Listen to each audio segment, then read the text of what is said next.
10 నెలలు కూడా కాలే మేము అధికారంలోకి వచ్చి. 10 ఏళ్ళు ఈ రాష్ట్రాన్ని దోసుక తిన్న మీరు ఇవాళ ఆగర్భ శ్రీమంతులు ఎట్లయినరు?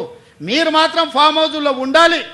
మీ ఫామ్ హౌజులను కాపాడుకోవడానికే కదా ఇవాళ వీళ్ళను ముసుగు దొడుకొని రక్షణ కవచంగా పెట్టుకొని పేదోళ్ళను పెట్టి కూలగొట్టొద్దు అంటారు. ఇవాళ ఇన్ని మాట్లాడుతున్న కేటీఆర్ జన్వాడలో నీకున్న ఫామ్ హౌస్ అక్రమ నిర్మాణం కాదా? అది కూలగొట్టాలనా వద్దా నువ్వు చెప్పు. హరీష్ రావు అజీజ్ నగర్లో నీకున్న ఫామ్ హౌస్ అక్రమమా కాదా? దాన్ని కూలగొట్టాలనా వద్దా చెప్పు. సబితమ్మ నీ 3 కొడుకుల పేర్ల మీద 3 ఫామ్ హౌజులు కట్టినావు కదా. నువ్వు సబితమ్మ లేక పేద అరుపులు అరవకమ్మా. నీకున్న ఫామ్ హౌజులు కూడా లెక్కలు ఉన్నాయి. కూలగొట్టాలనా లేదా సబితమ్మ నువ్వు సలహా చెప్పు. మీకు వెనకంగా ఉన్న కేవీపీ రామచంద్రరావులై కూలగొట్టాలనా వద్దా చెప్పు. ఇవాళ అక్రమంగా ఫామ్ హౌజులు నిర్మించుకొని మీ ఫామ్ హౌజుల మీద ఎక్కడైతే తొలగింపు ఏటు పడుతుందో మీ ఫామ్ హౌజులు కూలుతాయని చెప్పి ఇవాళ పేదలను రక్షణ కవచంగా పెట్టుకొని ఇవాళ మీరు నాటకాలు ఆడుతున్నారు. నల్ల చెరువులో ప్లాట్లు వేసి అక్రమంగా అమ్మినోడు మీ పార్టీోడు కాదా? మూసి నది ఒడ్డున ప్లాట్లు వేసి పేదలకు 10 లక్షలకు 100 గజాలు అమ్మింది మీ సన్నాసులు టీఆర్ఎస్ నాయకులు కాదా?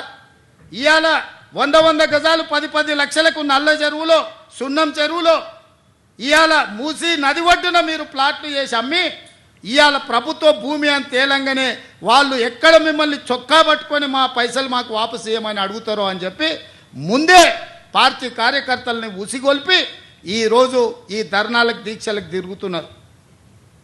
ఇవాళ మూసీలో వచ్చిన వరదలు తెలంగాణ రాష్ట్రాన్ని హైదరాబాద్ నగరాన్ని ముంచేస్తలేవా?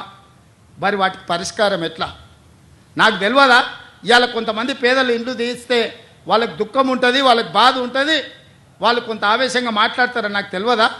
రాజకీయంగా లాభమో నష్టమో ఉంటుందో నేను అంచనా వేయలేనా? 20 ఏళ్ళు ప్రజాక్షేత్రంలో ఉన్నోని, ప్రజలలో తిరిగినోని, పేద ప్రజల కష్టమేందో తెలియకుండానే తెలంగాణ రాష్ట్రానికి ముఖ్యమంత్రి అయినా. కానీ నగరాన్ని కాపాడుకునే బాధ్యత మన మీద లేదా? మీరు ఆలోచన చేయండి.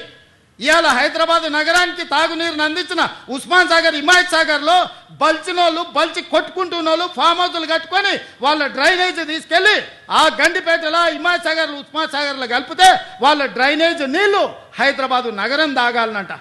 ఈ నా కొడుకులు చెప్తున్న భాష గది. ఇవాళ ఆ ఫామ్ హౌస్ చుట్టూతో కట్టుకున్న ఇల్లు ఎవరివి? కేటీఆర్కు లేదా? హరీష్కు లేదా? కేవీపీ రామచంద్రరావుకు లేవా? చుట్టూతా మీరు కట్టుకున్న ఇండ్ల డ్రైనేజ్ హైదరాబాదు ప్రజలు తాగునీళ్ళ కలిపి మా ఇల్లు కూలగొట్టొద్దు కాబట్టి ముసుగు దొడకడానికి మూసీ కావాల్సి వచ్చిందా మీకు? మూసీని అడ్డం పెట్టుకొని ఎంతకాలం బతుకుతారా మీరు? ఎంతకాలం తప్పించుకుంటారు? వారం రోజులు, 10 రోజులు, 15 రోజులు, నెల రోజులు అయినా వదల మీ భర్త మీరు అనుకుంటూనే ఒక్కనొక్కని చింతపండు చేస్తా. మూసీ పేదలకు ఏం చేద్దామో చెప్పండి. ప్రతి పేదవాడికి మంచి కాలనీలు చేసి ఇల్లు కట్టిద్దాం చెప్పండి. ప్రభుత్వం దగ్గర భూములు లేవా? ప్రభుత్వం ఏమైనా గొడ్డుపోయిందా? జవహర్ నగర్లో 1000 ఎకరాలు ఉంది ప్రభుత్వాన్ని. మూసీలు ఉన్న పేదోళ్ళందరికీ తలా 150 గజాలు చేసి ఇచ్చి ఇందిరమ్మ ఇల్లు కట్టిద్దాం. రాండి సన్నాసులారా, ముందుకు రాండి, పేదోళ్ళకి కట్టిద్దాం. ఎవరైతే నమ్మి మోసపై కట్టుకున్నారో వాళ్ళ ఇల్లు కట్టడానికి ఎంతైందో నష్టపరిహారం ఇద్దాం. ప్రభుత్వం ఖజానా నుంచి పంచుదాం. రాండి, అందరం కూర్చొని పంచుదాం ఒకటే వేదిక మీద.